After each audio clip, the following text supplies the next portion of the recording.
शिक्षा वह एकमात्र हथियार है जिसके माध्यम से आप पूरे विश्व को परिवर्तित कर सकते हैं। निश्चित रूप से इस शिक्षा का माध्यम वही भाषा होनी चाहिए जो इस परिवर्तनकारी शक्तियों में अधिकाधिक गुणात्मक वृद्धि करे। शिक्षा का माध्यम मानव भाषा हो की हिमायत करने से पूर्व मैं अपने सभी प्रतिपक्ष साथियों से बस यही पूछना चाहूंगा कि क्या कोई भाषा केवल इसीलिए त्याज्य हो जाती है कि वह अपनी भाषा नहीं है, या कोई भाषा केवल इसलिए ग्राह्य हो जाती है कि वह अपनी भाषा है। भावनात्मक लहरियों से परे और जज्बातों से इतर यदि हम वर्तमान परिस्थिति का व्यावहारिक दृष्टिकोण से अवलोकन करें तो हमें यह पता चलता है कि आज का मानव मानव न होकर सार्वभौम नागरिक है। आज का युग वैश्वीकरण का युग है। आज का युग जटिल अंतर्निर्भरताओं का युग है। ऐसे में कदाचित संभव है कि किसी व्यक्ति का जन्म दक्षिण भारत के किसी राज्य में हो, उसकी शिक्षा दीक्षा उत्तर प्रदेश के या उत्तर भारत के किसी राज्य में हो।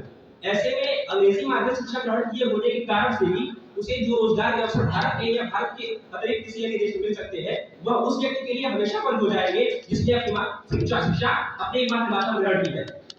ग्रियर्सन के भाषाई सर्वेक्षण के अनुसार उन्होंने 1930 से 1928 में किया था, पूरे भारतवर्ष में 179 भाषाएं 544 बोलियां हैं। यदि हम एक क्षण के लिए सभी को सभी मातृभाषा शिक्षा ग्रहण करने का अधिकार दे ही देते हैं तो हम इन सभी को समन्वित कैसे करेंगे, यह प्रश्न हमारे सम्मुख आकर खड़ा हो जाता है। तीसरी और सबसे महत्वपूर्ण बात तो यह है कि जिस भी ज्ञान या विज्ञान का उद्देश्य इस भाषा में होता है हमें उसे उसी भाषा में ग्रहण करना अधिक बेहतर होता है।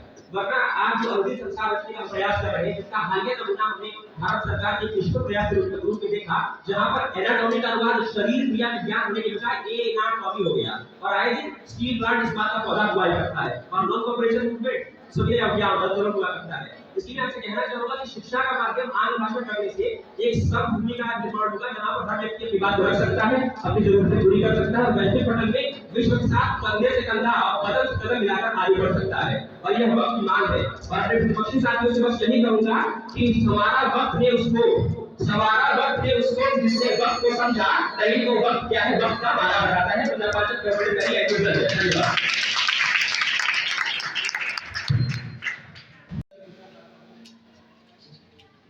आपसे ये प्रश्न पूछना चाहता हूँ कि जिस ओर अंग्रेजी कविताएं जैसे जॉनी जॉनी बच्चों को बचपन से ही चोरी करना और उसके बाद झूठ बोलने की आदत डाल रही है, क्या आपको लगता है कि यह सही है?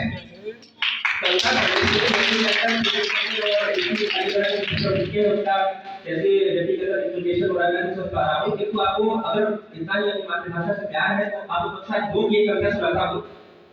10 साल की छोकरी लिए आम की टोकरी देखी नहीं नाम नहीं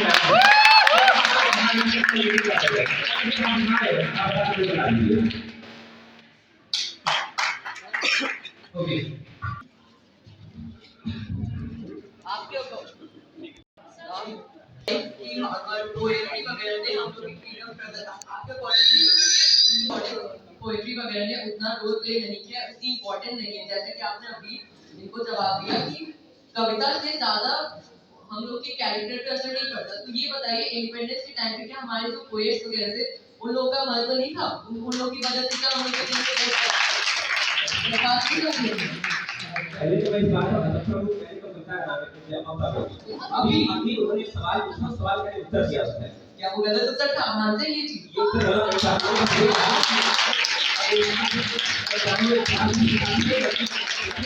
है।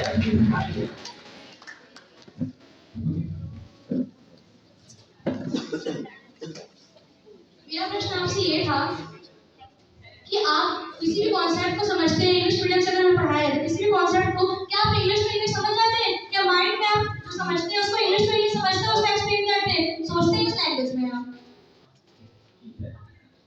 सोचने की लैंग्वेज होती नहीं है, क्या तो मुझे पता है। और रही बात समझने की, तो जो जिस मातृभाषा में परिपाटी से आएगा वही मैंने कहा मातृभाषा में अगर इस समय हम किसी को मौका दे देते हैं कि इस भाषा सीखना सीखिए तो हम उनको अकोमोडेट कैसे करें, संबंधित कैसे करें, यह यक्षी प्रश्न हमारे सामने खड़ा होता है। रही बात सोचने की या बताने की, हम सोच भले लेंगे हिंदी में या तमिल में तेलुगु में, पर प्रेजेंट कैसे करेंगे? आप यूएन जाके तमिल नहीं बोल सकते। मैंने आपसे पूछा कि आप किस भाषा में सोचते हैं? मैं किसी भाषा में सोचता हूं, मैं सोचता हूं कि भाषा